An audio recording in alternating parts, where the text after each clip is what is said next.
Olá pessoal, nós estamos aqui hoje para começar um grande esforço de comunicação da Urbanizadora Paranoazinho. Nosso objetivo é simples, combater a fake news, porque não se pode brincar com o bem mais precioso das pessoas, que são os lares das pessoas. Aqui nós vamos trazer vídeos, nós vamos trazer textos, infográficos, nós vamos trazer informações sobre todos os processos que a urbanizadora atua hoje na Fazenda Paranoazinho e no projeto Cidade Rubitar. Essa iniciativa se chama Jogo Aberto UP. O que nos motiva são 14 anos de muito trabalho, equipes técnicas de arquitetura e urbanismo, equipes de meio ambiente, jurídico, comunicação, administrativo e financeiro que trabalham todos os dias para poder fazer com que você chegue à sua escritura. Então, iniciamos hoje sem prazo para terminar, por isso, compartilhe, fique com a gente, mande as suas perguntas e o que você deseja saber.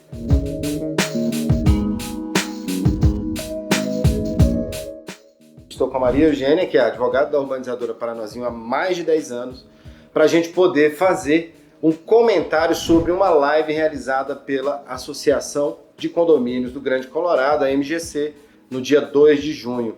Nós vamos discutir alguns temas que foram ditos lá, que a gente não teve a oportunidade de falar, né, a nossa versão dos fatos, e nós vamos desmentir algumas coisas e algumas tentativas de, distorcer e ludibriar alguns moradores e confundir os moradores mesmo.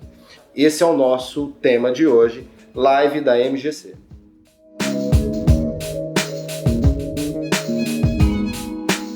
A ideia aqui é a gente repassar um pouco, né, reproduzir um pouco do vídeo dessa live, e aí a gente vai parar para a gente poder fazer uns comentários em cima de cada um dos pontos que eles falaram nela, ok?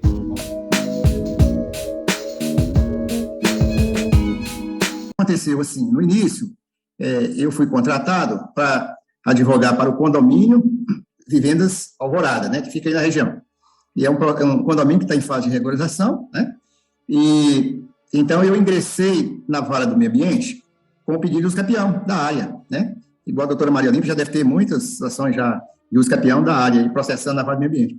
E o processo estava em fase adiantada, tal, já ia até para a perícia, quando eu fui surpreendido com a petição da União, dizendo que aquela terra onde está o condomínio de vivendas é de domínio público, de propriedade da União. Tá? Aquilo ali, então, já a luz amarela do nosso lado acendeu, né? Juntei lá, inclusive, parceiros do advogado-geral da União, né? SPU, tudo reconhecendo que a terra da Fazenda Paranoazinho é de domínio particular, mas não teve jeito. A advogada que atua no processo, né? Ela tem liberdade para isso, insistiu, não, é de propriedade pública da União, essa área. Muito bem, o processo foi para Justiça Federal e está lá tramitando a terceira vara. Então, aquilo ali já me despertou. Eu falei, bom, então eu acho que precisa da gente investigar melhor por que a União está dizendo que essa propriedade desse imóvel Fazenda Paranoazinho integra o seu patrimônio, né? Pessoal, calma. Uma hora o doutor Mário Gilberto diz que a União se manifestou no processo. Depois ele disse que o advogado-geral da União disse que era terra privada. E no final da fala dele, ele fala que quer entender por que a União está dizendo que essas áreas pertencem ao seu patrimônio. Maria Eugênia, não dá. Eu tenho 6 anos de UP, tá? Acompanho essa história o tempo todo, e quando eu olho para a fala do Dr. Mário Gilberto, me confundiu todinho. Imagina quem é morador dessa região. Por favor, explica para nós o que acontece de forma resumida, porque assim, as pessoas precisam entender de forma clara, né? Pois é, né, Caetano? Ficou meio confusa essa fala do Mário Gilberto, Nossa. Né? Parece que ao invés dele esclarecer, ele está tentando, na verdade, cavar uma certa insegurança sobre a dominalidade particular da Fazenda Paranoazinho. Mas o fato é que essa questão ela já foi superada lá em 2012.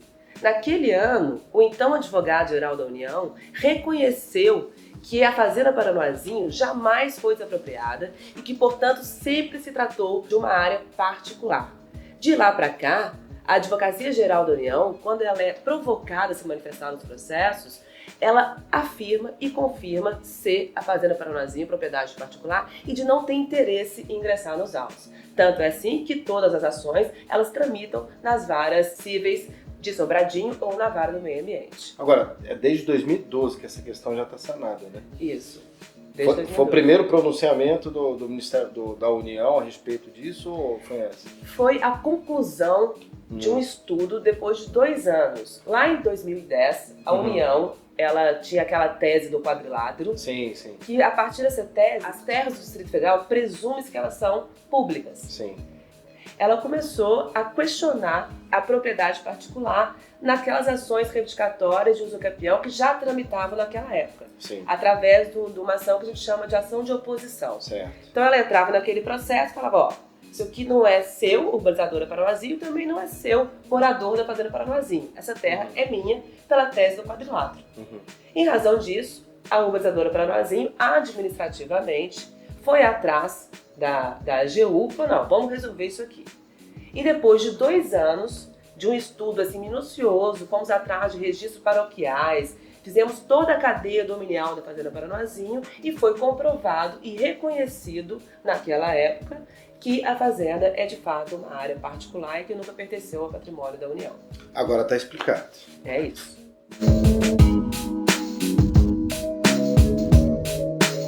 Maria Eugênia, agora a gente vai assistir um trecho da fala do Mário Gilberto, que eu acho que é um dos principais aqui para esse vídeo nosso hoje, que é exatamente sobre a razão do bloqueio da matrícula da primeira etapa da cidade orbitada, os argumentos que ele fala referente ao potencial vício que ele diz. O senhor, o senhor José Cândido Souza, né, na ocasião, ele registrou direitinho a escritura de compra e venda, né, lá em Formosa, e o registro é o número 833, tudo dia 22 de setembro de 1923.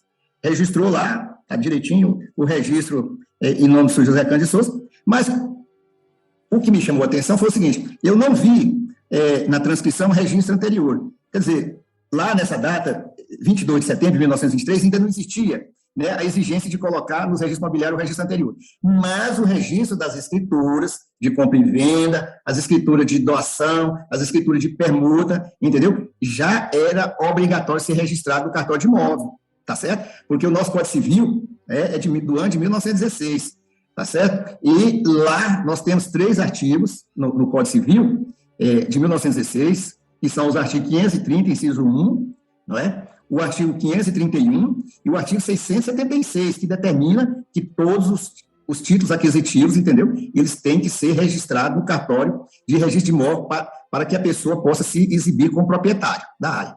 Caso contrário, não é, se ele não registrar, ele não passa de mero posseiro, tá? Então, aí nós verificamos que essa escritura de permuta, ela não foi registrada. Ó, tem um ponto no vídeo dele que eu não entendi, certo? Ele fala que em 1923 não havia a exigência de registro daquela transcrição em cartório. Mas logo depois ele fala que o Código Civil de 1916 exigia. Então fica aquela dúvida, né? Mas o que ele está dizendo ali? Realmente, aí ele cita uma série de parágrafos e códigos, mas não explica para quem está vendo esse vídeo o que realmente significa aquilo. Ajuda a gente nesse processo, por favor, Maria. Ah, demais. Então, eu acho que aqui o Dr. Mário Gilberto, ele está fazendo uma interpretação equivocada do Código de 1916. Naquela época, tinha um artigo que foi replicado que dizia o seguinte, que a transferência da propriedade, ela se efetiva com registro no cartório de registro de imóveis. O que esse artigo quer dizer? A propriedade, a transferência da propriedade, ela só produz efeitos com relação a terceiros quando registrado no cartório de registro de imóveis. Vou te dar um exemplo. Se eu e você fazemos uma escritura de compra e venda, certo? E não registramos no cartório. Eu sou proprietário do imóvel, transferi essa propriedade para você, mas não registramos essa escritura no cartório. O terceiro que chegar no cartório vai chegar lá e vai ver que o imóvel ainda está no meu nome. No entanto, isso não invalida o negócio jurídico havido entre mim e você. É o mesmo caso do Hermano Carlos de Alarcão, do Balbino e do José Cândido de Souza.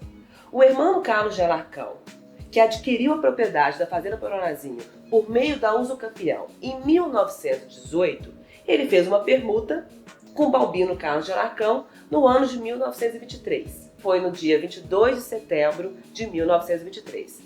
Nessa mesma data, José Cândido de Souza adquiriu a Fazenda Paranoazinho do Balbino Claro de Alarcão. E o José Cândido de Souza, nesse mesmo dia, registrou essa aquisição no cartório de registro de imóveis, que é a transcrição 833. Aquela época, não havia a exigência de registrar os registros anteriores na matrícula. Certo. Porque essa exigência, que é o princípio da continuidade registral, só foi instituído no ordenamento jurídico em 1928. Então não existe vício nenhum, porque não existia a obrigatoriedade. O fato é que o Zé Canto de Souza, antecessor da urbanizadora Paranazinho, adquiriu essa área em 1923 e foi registrado no cartório de registro de imóveis. Não há vício, porque não existia lei que obrigasse o registro anterior. Mesmo assim, José Canto de Souza fez constar naquela transcrição 833 a permuta à vida entre Balbino e Hermano Carlos de Alarcão. Então, a gente pode considerar que esse bloqueio foi um excesso de precaução da desembargadora para que haja o julgamento? O que a gente pode tirar dessa conclusão? Essa decisão da desembargadora, na verdade, na prática, ela não afeta nada. Certo. Não foi julgado nada? Não foi julgado nada. Certo. Não foi julgado nada. Me parece que ela realmente teve um excesso de cautela. E antes que ela pudesse julgar o mérito da impugnação, ela preferiu bloquear a matrícula 13929, que é a matrícula que vai receber o projeto Urbitar Etapa 1. Sim. Que não tem De nada a 80 ver, hectares, que não se confunde com a área dos condomínios. Não muda nada, porque o registro da Urbitar, ele já está impedido pela própria impugnação. Então não tem efeito nenhum.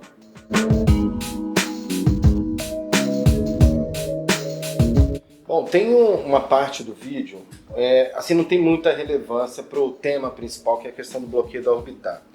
Mas é só para a gente perceber como o Dr. Mário Gilberto tenta justificar a entrada desse recurso aí no processo de impugnação do bloqueio da Urbitar, envolvendo um terceiro, que é uma moradora, que até falou o nome, o condomínio, que eu não vou falar aqui. Mas o que ele disse é o seguinte: eu fui constituído para ser advogado dessa moradora, e aí nós entramos com um processo de reivindicatória contra ela, que a gente tentou fazer acordo, etc.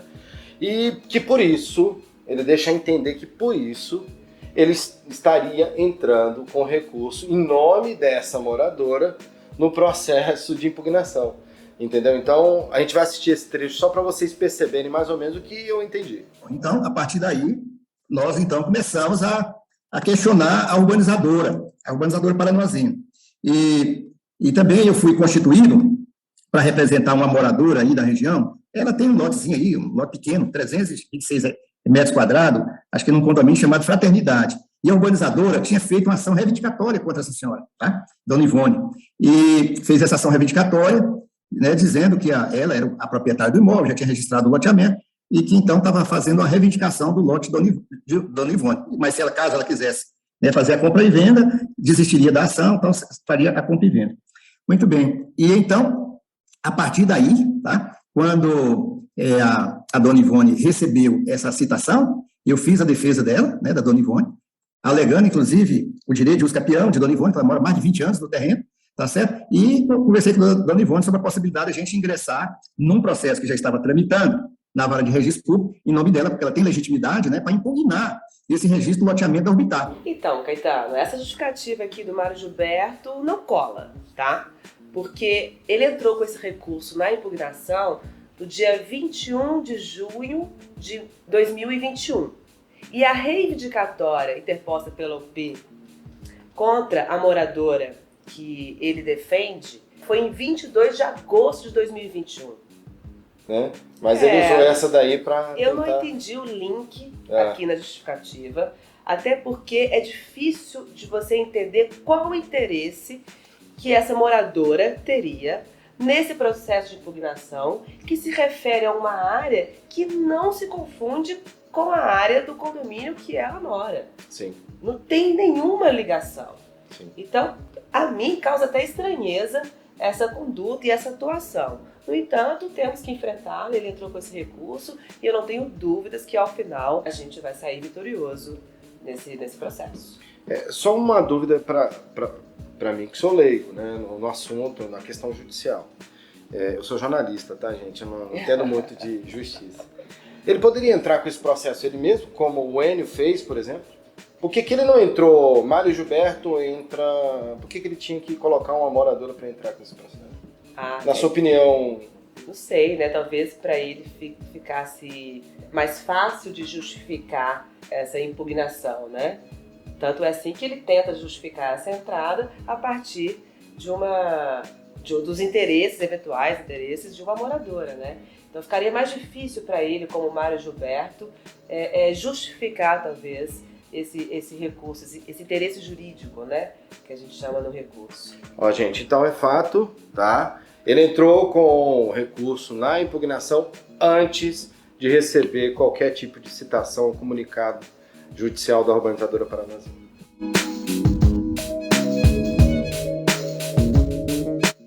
Pessoal, voltando para o nosso assunto principal, que é o bloqueio da matrícula da primeira etapa do projeto Cidade Urbitar, em todo momento na live da MGC, eles falam que há vício, que esse vício pode prejudicar toda a Fazenda Paranazinho, que esse vício que está colocado pode prejudicar toda a cadeia dominial, etc, etc, etc.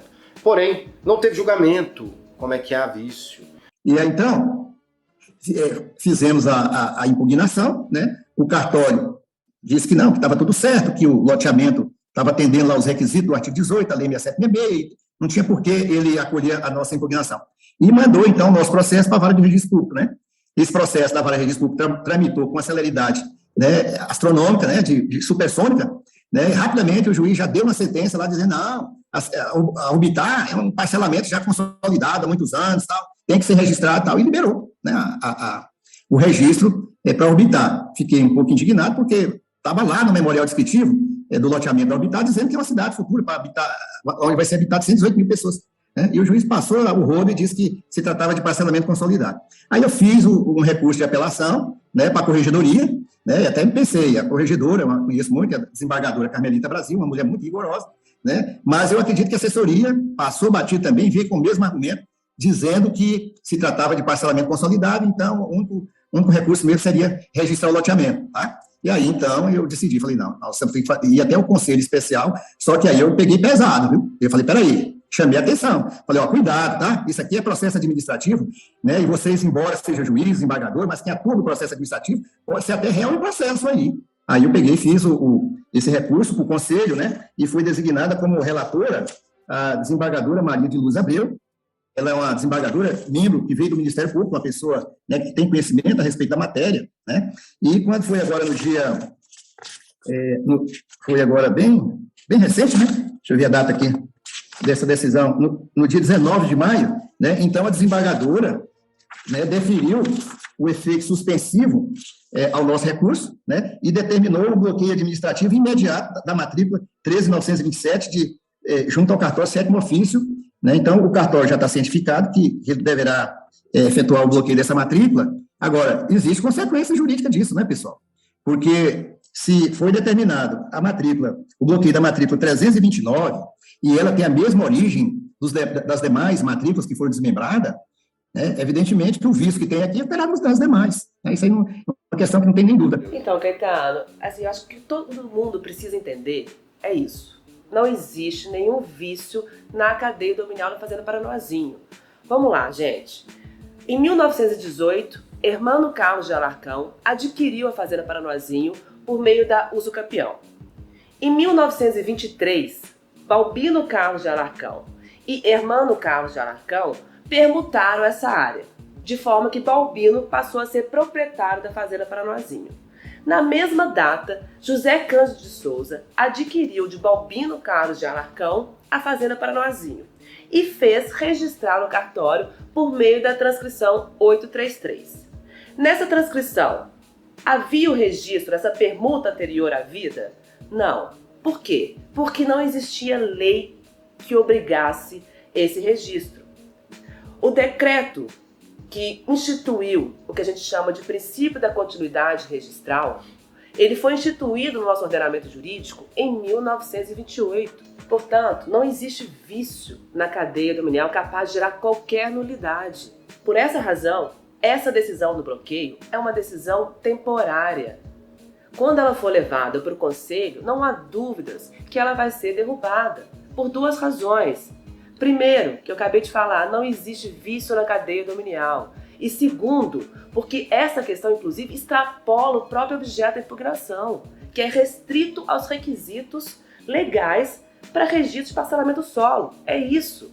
Então essa decisão, ela vai ser reformada com certeza absoluta. Não existe nenhuma insegurança jurídica na cadeia dominial da Fazenda Paranazinho. Essa é a mensagem que deve ser recebida. Eu acho que só tem um vício aí, tá? Que é o vício de confundir a cabeça das pessoas. Tá? Porque se tá claro, né, não foi julgado, tá? Não tem nem como ele dizer há vício, né? Mesmo que ele tivesse toda a razão do mundo. A desembargadora sequer entrou nesse mérito, não é isso que a gente precisa entender, gente. A desembargadora não falou assim, peraí, aqui tem um vício, eu vou bloquear a matrícula. Não.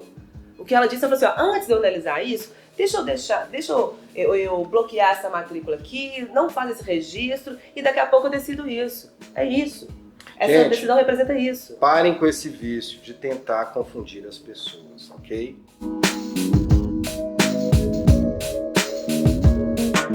Pessoal, nós vamos assistir agora uma parte desse vídeo que eu acho um dos mais absurdos. É um momento onde o advogado vira para a câmera e fala que o juiz dá de perna uma decisão de ação de uso capião. Eu não sei o que isso quer dizer. Mas no final ele diz para nós, diz para o público, né, que o juiz vai dar com certeza ganho de causa para a ação de uso capião que o morador for entrar. Vamos ver. Então, em resumo, essa questão, né, aquelas pessoas, por exemplo, que já adquiriram, né, que está fazendo o pagamento, inclusive das prestações, aquele negócio todo, eu acredito que não precisa desse momento, até esse momento, de ficar com nenhum tipo de apavoramento, não é? Porque na pior das hipóteses, né, que vamos considerar que essa matrícula lá originária seja cancelada, essa matrícula, essa transcrição número 833, lá de Formosa, seja cancelada, né, e vier um efeito dominó de lá até o dia de hoje, né, essas pessoas que já assinaram aí contrato com a Orbitar, aquele negócio todo, ela pode perfeitamente entrar com ação de escapião aí, o juiz dá na perna essa ação de escapião para garantir o direito dela e depois ela entra na justiça para pegar o dinheiro de volta que pagou, né? Isso está acontecendo num caso aqui no Jardim Botânico com a Terracap, né?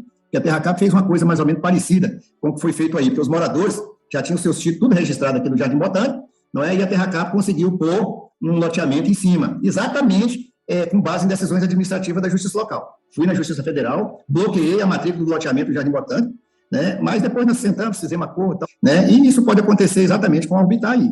Porque se ela vendeu uma coisa que não estava no patrimônio dela, né, e recebeu aquele negócio todo, o seu dever chama evicção de direito. Ela vai ter o dever de restituir o dinheiro de quem comprou o lote, tá certo? E se o morador quiser ter a sua situação 100% resolvida, faz aí uma ação de usucapião e o juiz dá esse usucapião aí, com toda certeza aí, rapidamente, e fica consolidada a questão dessa aquisição aí. Maria Eugênia, eu que sou leigo no assunto, eu acho isso um absurdo. Porque se um advogado vira para mim e fala, vem comigo que isso é causa ganha, ele perde a credibilidade comigo, assim, de cara. E ele utiliza essa, eu vou dizer, dissimulação. Eu senti um pouco de dissimulação ali, para poder convencer as pessoas não, parem de pagar o P, entrem com a ação de uso capião, porque isso aqui já há um vício, né? Então, eu queria ouvir a sua opinião como advogada e a respeito dessa questão de uso capião também.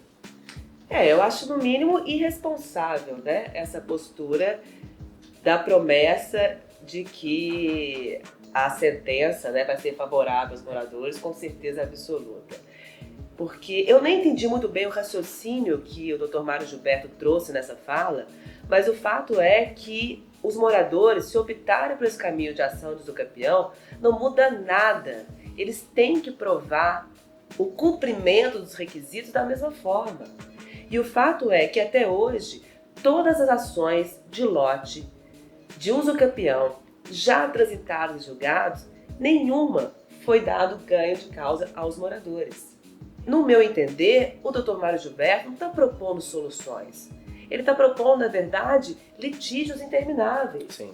E quem ganha com isso? Os moradores ou os advogados? Os advogados. Que são honorários intermináveis. Sim. E eu acho que é isso que os moradores têm que começar a pensar. O que vale a pena? Porque a conta vai chegar. E ela vai chegar mais cara. Sim. Gente, de uma coisa a gente tem certeza, tá? A escritura é um fato. A gente tem quase 2.000 escrituras já registradas, né? Porque só quem é dono é quem registra, né? Então a gente já tem mais de 2.000 donos na Fazenda Paranoazinho e a gente vai continuar com esse projeto aí até atingir as mais de 6.000 escrituras dessa fazenda. Com certeza.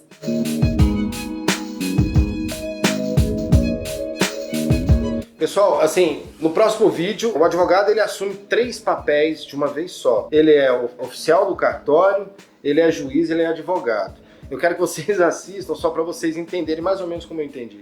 Então, vamos lá. Vou falar aqui sobre o impacto dos novos registros, né? Porque é o seguinte, pessoal, o cartório, né? O cartório sétimo ofício de imóvel, ele foi notificado do teor dessa decisão aqui da desembargadora, né? Tá certo? Então, é o seguinte, o oficial do cartório, não é?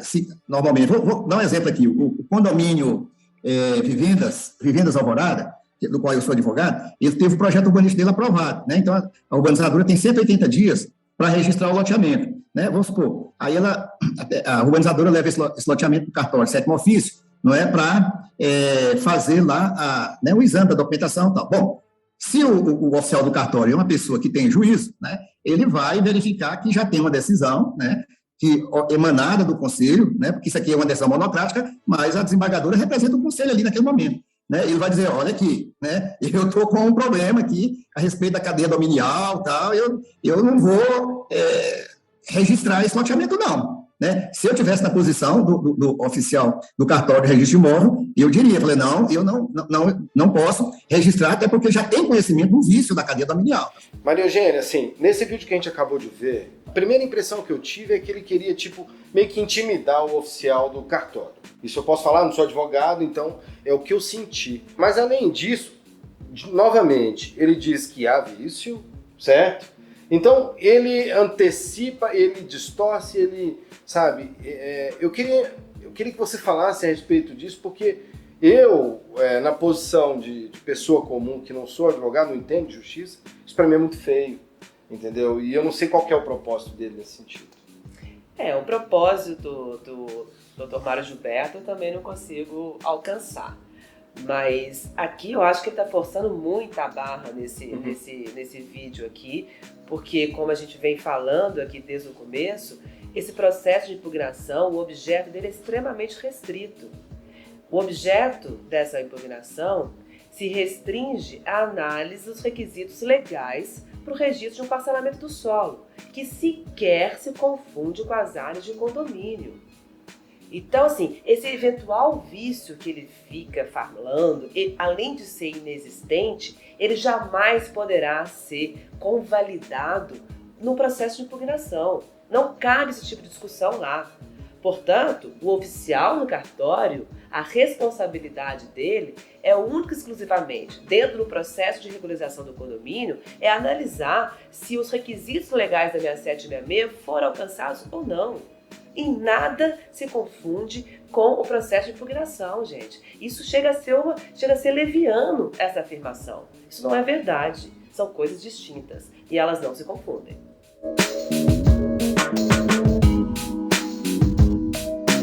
Bom, nosso próximo vídeo agora a gente parte para Maria Olímpia, que também é uma advogada conhecida na área e que ela sempre está junto. Ela, Mário Gilberto, Mário Batista, Carlos, etc.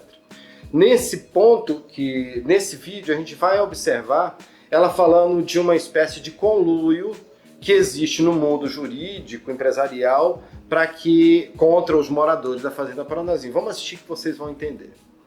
Quando a gente vê, né, doutor Mário Gilberto, quando a gente vê um desembargador que tenha o mínimo de coragem para poder fazer uma decisão de um bloqueio de uma matrícula, a gente fica até aliviado, né, de que nem todo mundo está dentro de um esquema, porque parece assim, sei lá se existe, mas conspira bem em desfavor dos moradores muitas decisões que a gente vê por aí. Sim, Maria Eugênia, ela fala um absurdo, na minha percepção, ela fala de esquema.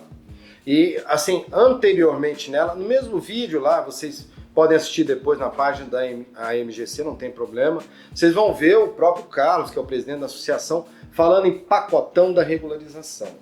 Depois o advogado fala em esquema e ela coloca ali toda a vara de registro público, o conselho, a corregedoria e o urbanizador Paranoazinho como parecendo um grande conluio contra os moradores, o que para mim é um absurdo. Eu acho que isso aí chega a ser até ilegal. Mas eu queria que você me falasse a respeito dessa postura dela, porque a gente está há 14 anos trabalhando pela regularização fundiária. todos os dias, com milhares de processos, milhares de idas e vindas desses processos, nos órgãos ambientais, urbanísticos, na justiça, nos cartórios. Nós estamos lá trabalhando com contrapartidas, compensações ambientais, doação de lotes para montar creches, escolas, etc., para a gente ouvir um negócio desse. Por favor, Maria Eugênia, me ajuda, porque esse daí para mim foi demais. Ah, Caetano, é de ficar indignado, na verdade, com uma afirmação dessa, porque foi uma afirmação, não foi nem uma insinuação, e ela me fez parar para pensar, porque a justificativa dela de um suposto esquema é porque as decisões têm sido desfavoráveis aos moradores. E o que deve se pensar, o que ela deveria ter trazido para a discussão é por que essas decisões são desfavoráveis. Sim. Elas são desfavoráveis porque a gente não pode esquecer que a gente está falando de um processo de uma área irregular. Os condomínios foram implantados de uma forma irregular. Embora as aquisições, muitas delas tenham sido de boa fé, embora todos tivessem a ciência dessa irregularidade, fato é que isso afeta o direito dos moradores. Não há como a gente ignorar isso, sabe? Esses são os fatos. E ao invés de ela justificar esses resultados por um esquema, a verdade é que o direito desses moradores é um direito, o direito de moradia, no sentido de que ele é maior do que qualquer responsabilidade urbanística, ambiental e social. Isso não é verdade. Ele não se sobrepõe a esses direitos. E o que as decisões judiciais têm mostrado é isso. É preciso fazer um equilíbrio desses direitos, porque a implantação irregular desses parcelamentos gerou danos à sociedade. Sim. E isso é sopesado dentro do processo de usucapião de um lote irregular. Essa é a verdade. E é isso. Então, o que a gente é isso, esse é o ponto. Vale apostar na judicialização? Será que esse é o caminho? Não é melhor sentarmos e trazer uma solução viável para as partes? Porque vai chegar lá no final, alguém vai ganhar e alguém vai perder. Enquanto que num acordo, todos saem ganhando. Então, essas acusações, essas insinuações, essas afirmações desses advogados, eu acho que vários moradores pensar um pouquinho, fazer um raciocínio sobre esses interesses e entender quem que está ganhando com isso. É a urbanizadora Paranoazinho ou são esses advogados? Eu acho que essa reflexão é válida, sabe, dentro desse processo. Sim. Aqui não tem esquema, tá? Aqui tem equipes trabalhando, equipes multidisciplinares de arquitetos, ambientalistas, engenheiros, advogados, né? Pessoas formadas em administração, né? Secretárias, o pessoal da comunicação, óbvio, que juntos trabalham para poder trazer, primeiro, fatos, verdade, leis, para que você possa entender de que toda a regularização feita pela urbanizadora Paranoazinho, ela está correta desde o princípio. No entanto, que nós temos, né, a escritura, não é verdade? Exato. Porque, e só quem registra que é dono.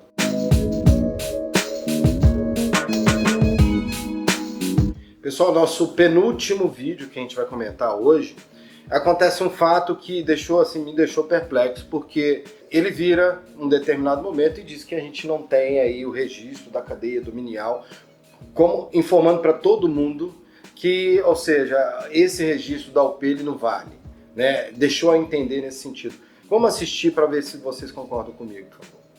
Olha, doutora Maria Olímpia, eu fiquei muito assim, impressionado com a coragem do pessoal da PSA, porque eu entrei com exibição do documento no processo da minha cliente chamada Ivone, né, dizendo, olha, vocês tudo bem, vocês estão me chamando aqui para me assinar a escritura de compra e venda, então faça o seguinte, me manda a comprovação da cadeia dominial dos antecessores. Aí eu coloquei, do José Cândido e do Balbino. Olha, eles vieram no processo, não tem um registro imobiliário, assim, na maior cara dura. Como vocês puderam ver, para mim foi muita dissimulação. Explica pra gente essa questão aí do registro que ele diz que a gente não tem.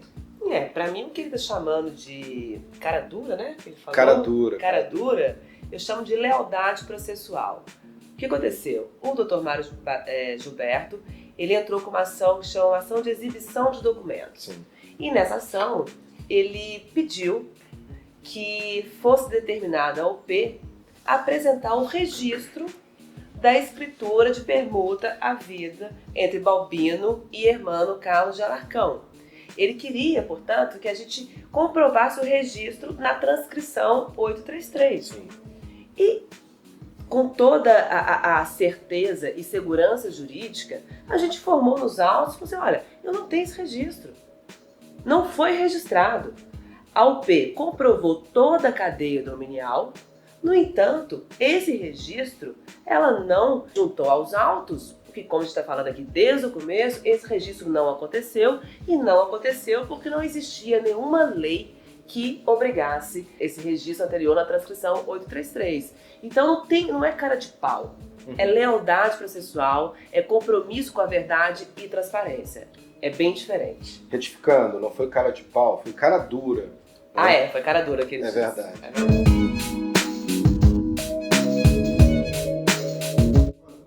Pessoal, chegamos agora no último vídeo que a gente vai comentar da live da MGC. Mas esse, ao contrário dos outros, eu concordei plenamente, tá? Vocês vão ver por quê. É assim que funciona, pessoal. O registro imobiliário, dentro do direito eu sempre falo, o registro imobiliário é uma das poucas coisas que tem lógica.